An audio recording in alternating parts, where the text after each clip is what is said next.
Баршаңызға сәлем достар. Бүгінгі видеода сіздермен осындай әп-әдемі болып шығатын, дәмді болып шығатын тәттілердің рецептімен бөлісемін. Бұл тәттілеріміздің корждарын молочная девочка тортының рецептімен жасайтын боламыз. Видеоны соңына дейін қараңыздар. Ең алдымен 4 дана жұмыртқаға 1 шымшым тұзды қосып, миксермен жақсылап миксерлейміз.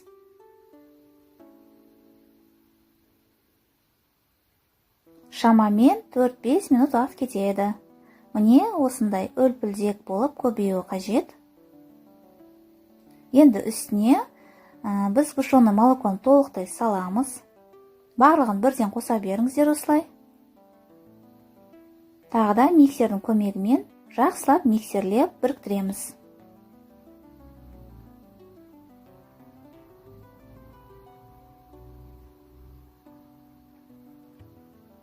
Толықтай араластырып алдық. Мына жерде ұнға қопсықышты қосып араластырып алуымыз қажет.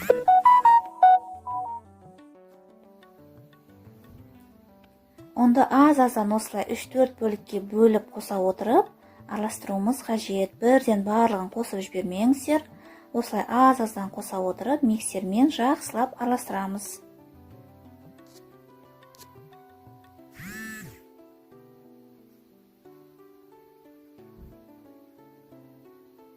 Араластырып алдық. Тестамыз осындай болып шығады. Енді тестамызды бірдей етіп 3 бөлікке бөлеміз. Әрбір бөлігін пергамент төселген табаға бір тегіс етіп жайып аламыз.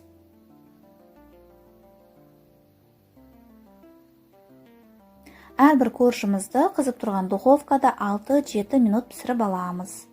Міне осындай болып шығады. Енді суытуымыз қажет. Корждарымыз суығанға дейін кремімізді дайындаймыз. Мен креміне сливкеді және творожный сырды және оның үстіне сахарный пудраны қосып миксермен араластырамын. Сіздер өздеріңіздің қалаған кремдеріңізді жасасаңыздар болады. Тіпті творожный сыр міндетті емес, тек сливкеден жасасаңыздар да болады. Шамамен 4-5 минут миксерлейміз. Миксердің жай жылдамдығынан бастап жылдамдықты арттыра отырып, толықтай креміміз қоюланғанша араластырамыз.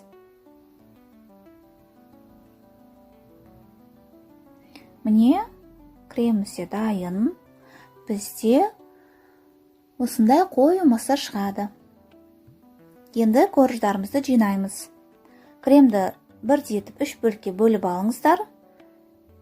Әрбір бөлігін осылай көбірек кремнен жағып шығамыз. Егер сіздер каналға тіркелмеген болсаңыздар, каналға тіркеліп, лайк қойып ұмытпаңыздар. Қандай да бір сұрақтарыңыз болса, пікірге жаза кетіңіздер, мен міндетті түрде жауап беремін. Міне барлығын жағып алдық, енді 5-6 сағатқа қалдырамыз.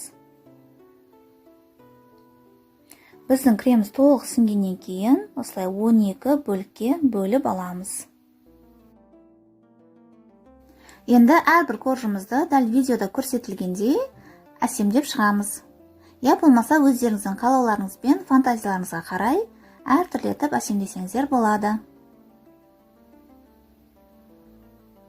Мен шоколадты, вафельный крошканы және конфеттерді қолдандым. Сіздер үйдегі бар ингредиенттермен осылай әп-әдемі пирожный шығарсаңыздар болады.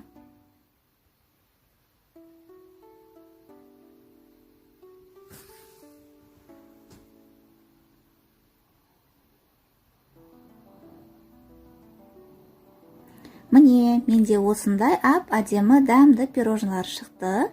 Сіздерде де осындай болып шығады деген ойдамын. Жасап көріңіздер, түсінбеген жерлеріңізді пікір қалдырып сұраңыздар.